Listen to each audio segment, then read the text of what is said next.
Selamat datang di channel Gali Lagi. Video Microsoft Excel kali ini akan membahas teknik grouping di pivot table. Materi yang dibahas adalah kita akan mengolah data penjualan yang ada di sini. Yang pertama adalah adanya lead time shipment, yang mana dihitung dari tanggal pengiriman dikurangi dengan tanggal order penjualan. Berikutnya adalah mengenai profit margin. Dan yang terakhir adalah mengenai AR aging atau umur piutang.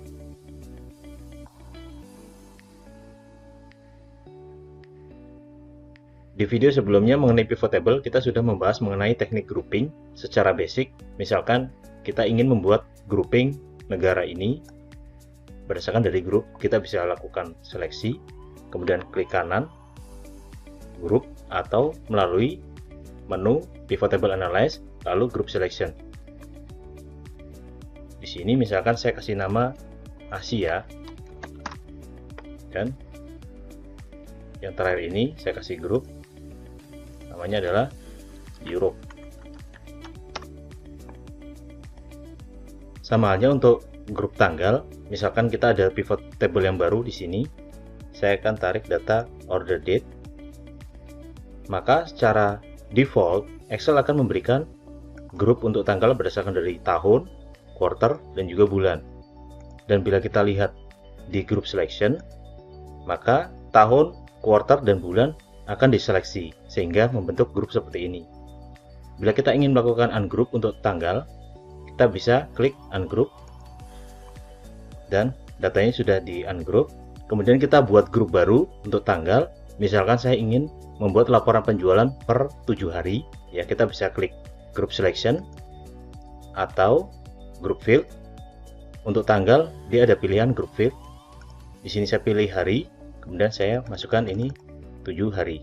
Ketika saya klik OK, maka grouping akan dibuat per 7 hari. Kita coba filter saja datanya this month, dan terlihat nilai penjualan sudah dilakukan grup setiap 7 hari.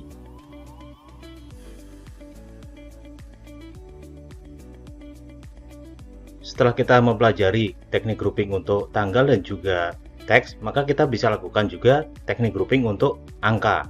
Misalkan di sini kita ingin membuat laporan lead time penjualan, kita bisa tarik datanya lead time tadi. Lead time saya taruh di row.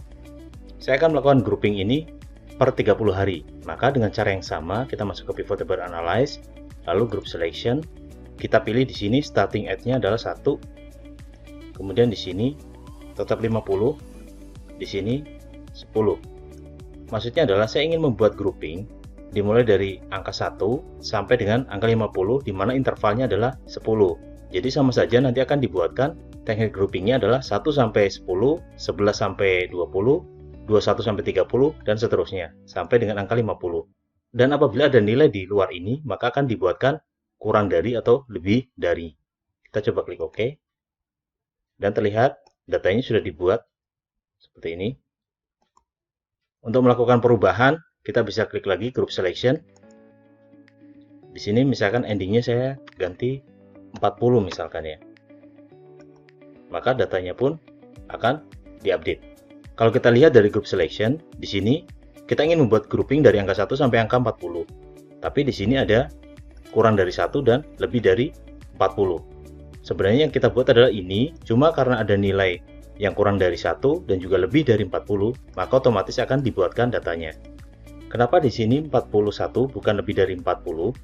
Karena kalau kita lihat hari di lead time itu tidak ada desimal. Misalkan 40,5 hari, 40,6 hari, itu tidak ada. Melainkan ketika sudah melewati 40, akan ada angka 41, 42, 43, dan seterusnya.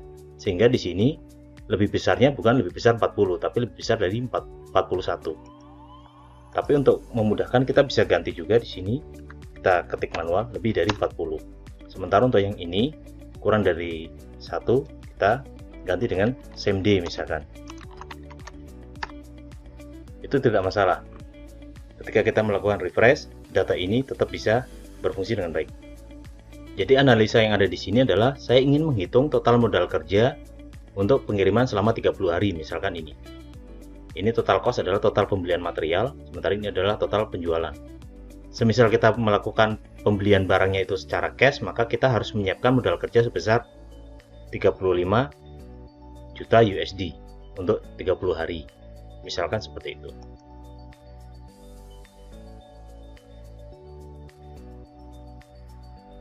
Berikutnya adalah profit margin. Kita tinggal tarik saja datanya. Ini adalah persentase profit marginnya. Dan ini adalah total penjualan serta total profit dengan count of customer. Caranya sama seperti tadi, pivot table analyze, lalu group selection. Starting at-nya saya mau masukkan 0, yaitu 0%.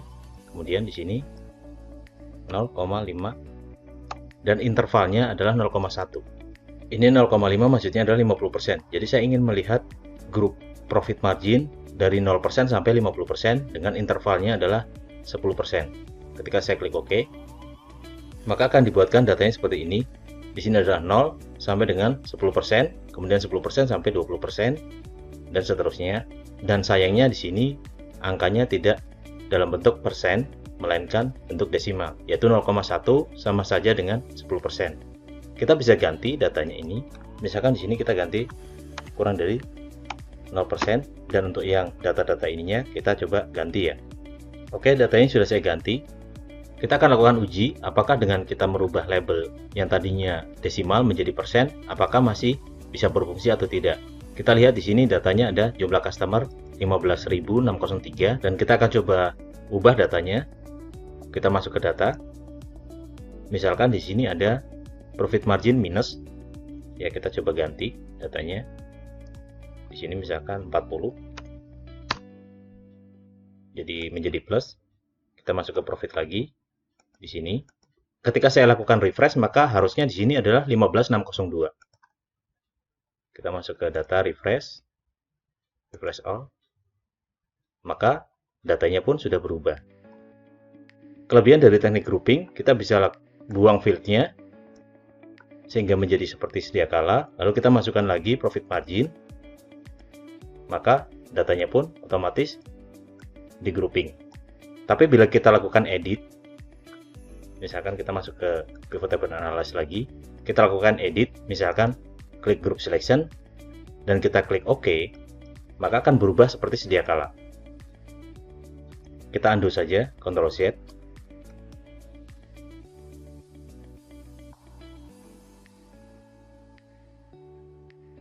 Kasus yang terakhir adalah umur piutang. Kita langsung masukkan saja data AR aging di row. Lalu kita buat group selection-nya 1 sampai dengan 90. Di sini 30. Dimulai dari 1 sampai 90 dengan intervalnya adalah 30. Kita klik OK, maka akan dibentuk seperti ini. Dan kita lihat di sini lebih besar dari 91 karena tidak ada hari yang angkanya desimal. Misalkan 90,5, 90,6 tidak ada. Jadi di sini lebih besar 90. Kita bisa ganti di sini menjadi 90 hari. Yang ini adalah current atau belum jatuh tempo, sementara yang ini sudah jatuh tempo. Kita pindahkan AR aging ini ke kolom seperti ini, lalu kita masukkan customer. Dan datanya sudah selesai. Demikian tutorial kali ini. Apabila ada pertanyaan bisa disampaikan di kolom komentar.